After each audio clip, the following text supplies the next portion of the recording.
क्या आप जानते हो? With advocate Maithili Khamkar. Hello friends, आज का अपना विषय है parents and senior citizens maintenance and welfare. दोस्तों, आप सब जानते हैं कि माता पिता अपने संतान को जन्म देती है, उनकी देखभाल करती है, उन्हें खिलाते हैं, पिलाते हैं, उनको शिक्षा देते हैं और फिर उन्हें बड़ा करते हैं। उन्हें अपने पैरों पर खड़ा रहने के काबिल बनाते हैं और फिर उन्हें कमाने के काबिल बनाते हैं। फिर उन्हें उनकी शादी करवा दी जाती है, उनका संसार बिठाया जाता है। लेकिन उसके बाद ऐसा नहीं कि सभी संतान ऐसी होती है। कोई संतान अपने माता पिता की बहुत ही अच्छी तरह से सेवा करती है, बहुत अच्छी तरह से देखभाल करते हैं।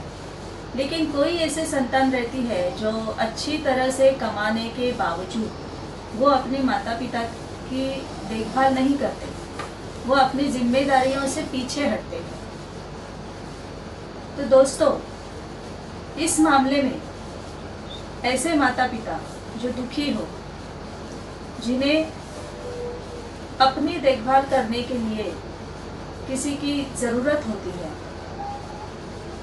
जो खुद अपनी देखभाल नहीं कर पाते, थक जाते हैं, उनकी आयु बढ़ती है तो थक जाते हैं, वो अपने आप अपनी देखभाल नहीं कर पाते। जो संतान उनकी माता पिता की देखभाल नहीं करते, उनकी जिम्मेदारियों से पीछे हटते हैं, तो ऐसे संतान के खिलाफ वो उन्हें मेंटेनेंस मिले, इसलिए कोर्ट के सामने अपनी फिरियाद दाखिल कर सकते हैं।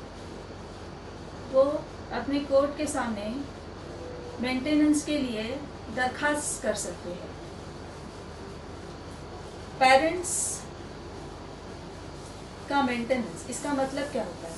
इसका मतलब ये होता है कि जो संतान कमाती है और अपने माता पिता की देखभाल करने से पीछे हटते हैं, तो वो कुछ ऐसी अमाउंट उनको दे, जो अमाउंट उनके दवाइयों के लिए, उनके खाने पीने के लिए, उनकी हर वो जो ज़रूरत है, उनकी वो ज़रूरतें हैं, वो ज़रूरतें उन पैसों से वो ले सके। इसलिए एप्लीकेशन कोर्ट के सामने फाइल किया जाता है और उसके बाद कोर्ट क्या करती है? कोर्ट ये करती है कि उस संतान को कोर्ट के सामने बुला लिया जाता है और फिर वो संतान कितना कमाती है वो देख लिया जाता है और माता पिता की कितनी ज़रूरतें हो सकती है ये तय किया जाता है और फिर कोर्ट एक सम अमाउंट फाइनल करती है और फिर उनको ऑर्डर दिया जाता है कि बाबा आप इतनी अमाउंट अपने पेरेंट्स को दे दिया करें, हर महीने उतनी अमाउंट दे दिया करें। ऐसी ऑर्डर कोर्ट करता है। तो ऐसे संतान मतलब क्या सिर्फ वही संतान जिसे जन्म दिया जाता है? तो नहीं।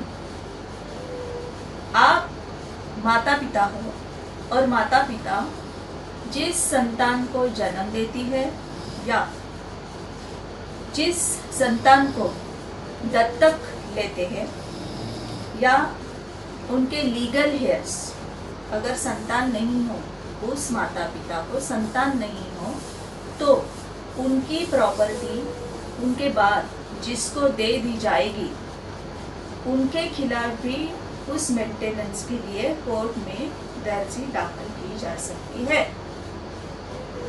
तो कोर्ट उनको ये अमाउंट माता पिता को देने के लिए कहा जाता है और फिर वो मेंटेनेंस उन माता पिता को मिलता है। और सीनियर सिटीजन को भी एक अलग से, ऐसे ही जैसे माता पिता का है वैसे ही सीनियर सिटीजन के लिए भी है। तो सीनियर सिटीजन का मेंटेनेंस और मेंटेनेंस के लिए जो उनकी जो प्रॉपर्टी जिसको मिल जाती है उनके पास, तो उनके खिलाफ कोर्ट में एप्लीकेशन फाइल की जाती है कि उन्होंने हमें इतनी अमाउंट देनी चाहिए ताकि हम अपनी देखभाल खुद कर सकें। इसलिए हम मेंटेनेंस के लिए एप्लीकेशन फाइल कर सकते हैं। और फिर अगर ये मेंटेनेंस वो अपने संतान देती नहीं है, इस ऑर्डर के बावजूद कोर्ट उन्हें सज़ा देती है, 6 महीने की जेल या फाइन, ऐसे उन्हें सज़ा दी जाती है। इसीलिए माता पिता के लिए और सीनियर सिटीजन के लिए अपनी मेंटेनेंस के लिए अपने संतान के खिलाफ कोर्ट में अर्जी दाखिल की जा सकती है। नमस्ते, थैंक यू। तो दोस्तों, आपको अगर मेरा ये वीडियो पसंद आया हो तो इस वीडियो को लाइक करना न भूलें, और अगर आपको इसके बारे में और जानकारी चाहिए तो नीचे कमेंट बॉक्स पे आप लिख सकते हैं। दोस्तों, मैं अलग अलग इन्फॉर्मेशन ऐसे ही वीडियो के माध्यम से देती रहूँगी, तो आप मेरा चैनल सब्सक्राइब करना न भूलें। दूसरी बात कि मैंने जो ये इन्फॉर्मेशन दी है, इस इन्फॉर्मेशन की सचमुच में जिसे ज़रूरत है वो आपको मालूम है, उन लोगों तक ये वीडियो शेयर करना न भूलें। ये शेयर करके उनकी मदद कीजिए। थैंक यू दोस्तों। जानकार रहो, सुरक्षित रहो।